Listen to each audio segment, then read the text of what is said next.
Hey folks, I know it's been a while since I've posted video content, and I apologize for that. If you've been wondering where I've been, it's been an interesting year for us. My wife and I have been empty nesters for about 2 years now. So last year we had a tremendous, of the last 12 months, we've had a tremendous amount of travel, both domestically and quite a few trips overseas as well. Some of them work related, some of them for vacations and so on.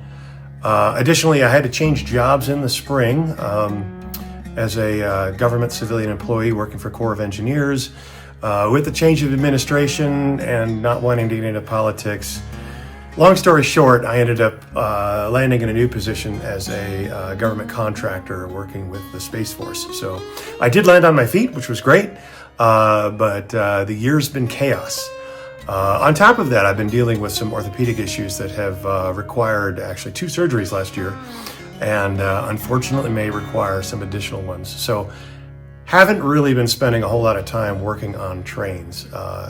That said, the East Broadtop, I've got that on my mind because we're going to be heading east here in a week and a half to help my youngest son move back into college back east, and we're going to stop by the East Broadtop. But the Rio Grande Southern is still going strong. Haven't really done any real work to it that's worth noting on an update video, other than just running trains from time to time. And I think it's important to do. I built the layout sort of as a rail fan's layout. I thought that, I would be doing operations on it. And quite honestly, I'm a rail fan at heart, and I'd rather just watch the trains run. But it's got me to thinking about what's going to happen in the future. My days here in Colorado Springs are actually numbered. I think there's going to come a time, probably very soon, in the next 2 to 4 years, where some other life changes happening professionally, particularly with my wife.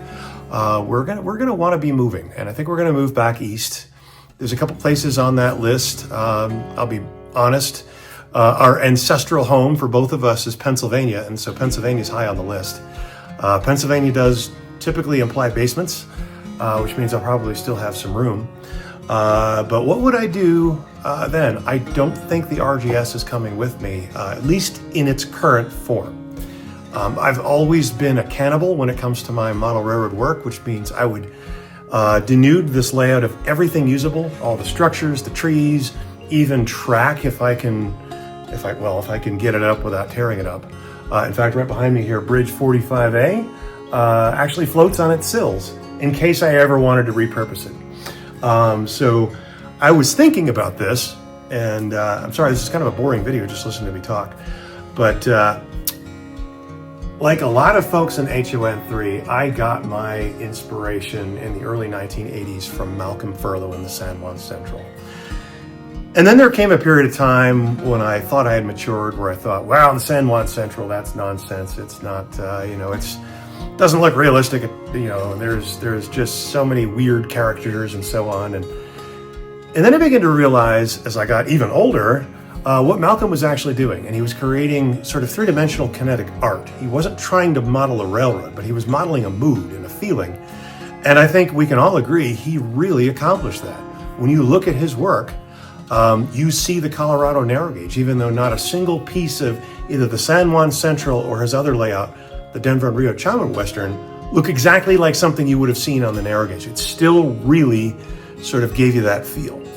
And so it's always kind of crossed my mind that I'd like to do something freelanced as well. Doing this, as faithful as I could do it, model of the Rio Grande Southern, has been really rewarding, but it's also been restricting. So I love all of the Colorado narrow gauge, and as you can tell, I also like East Coast narrow gauge. My first narrow gauge experience as a young kid was the East Broadtop. But sticking to the Colorado theme, I love the Chili line. That's the Denver and Rio Grande Western branch to Santa Fe. I love the Silverton branch. I think who doesn't, right? And I also have a thing for the Colorado and Southern. So the Georgetown Loop, which of course was originally built by the Georgetown, Breckenridge, and Leadville, the Clear Creek line, Boreas Pass, Kenosha Pass, South Park. So much I didn't get to do because I chose a very specific segment of one railroad that I've got it in my head that when I finally do move, And again, I think that's probably going to be no later than 2029 and no earlier than 2027. I'm going to do this again, but I'm going to do it freelanced. Maybe a little inspiration from the San Juan Central, but I think primarily it's going to be vignettes of the RGS and the Denver and Rio Grande. But, you know, just exchanging equipment and running some Colorado and Southern equipment on it too. I would love to throw in a steel trestle, kind of like the Cascade trestle on the Rio Grande, now cumbersome Toltec, or of course the famed Hell's Gate Bridge on the Georgetown Loop. And just, you know, really kind of capture the vibe of Colorado without tying myself to very specific scenes. So I think that's probably what's coming next. I am going to enjoy the RGS for as long as I've got it. You know, and when the time comes to get ready for the move, you may actually see some of my stuff available on Facebook or eBay or so on, because I probably would want to downsize some. My roster is twice as big as it needs to be right now. I've got stuff that sits in boxes that I hardly ever use. So some of that stuff may become available, including some of the structures that would probably be too big for a much more compact freelance layout. So, and that may be coming down the road. I'll try to do a lot more content for the RGS before then, and I definitely want to have at least one more open house that I'll advertise out there on the internet for all to see and come and enjoy the layout before I do anything traumatic to it. And then it's time for some other updates. Of course, the other layout that you know I've got is the Nscale Colorado Midland. And so I think it's worth showing here because I think that's kind of what I want to do in HON3 the next time. This is not it's not a specific model of a specific part of the Colorado Midland. Although I did use the names of the towns of Aspen and Basalt, which were real locations on the railroad, I didn't really make a faithful effort to try to recreate those in any sort of historical way. This is just a fun layout that I like to take to shows and that I enjoy running the trains through the dramatic scenery. And I think that's going to be what I want to do in HON3. But also, this layout has essentially run its course. I built it, I had fun with it, I took it to a couple shows, but I mean, it's kind of small and you know, kind of restricted, which is fine. And I thought about holding on to this so that if we moved to a place where I only had a bedroom and not a basement, I've already got a layout done. But again, I still think I want to stick with HON3. And my other Nscale stuff is maybe not a surprise to some who have been with this channel for a long, long time. And I'll get to that in just a minute. So what's probably going to end up happening is at some point, I'm going to put this up for sale, and if I do that, I would sell it with all the equipment as well. I think I still want to maybe get one or two more magazine articles out of it, and I definitely need to do more videos. I know I haven't documented this layout very well with videos, and so I'll probably try to do at least one more major video shoot with this and maybe some run-bys or something. But other than that, I mean, it was a great time building this. I got a lot of it done during COVID, so this was definitely a fun side project. The layout seems to be pretty popular at local shows here, because in Colorado Springs, you know, it's been gone a century, but everybody still knows the Colorado Midland around here, and so I definitely think there's probably local interest in it. But anyway, this layout, like I said, a lot of fun. Not sure I want to take it with me back east when we finally move, though.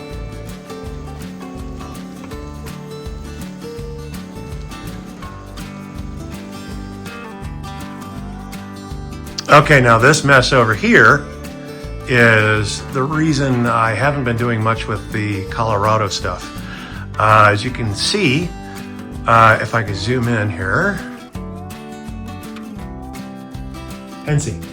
So if you have followed my channel for any amount of time, you know that I kind of got my start in the digital world as an Nscale Pensy modeler.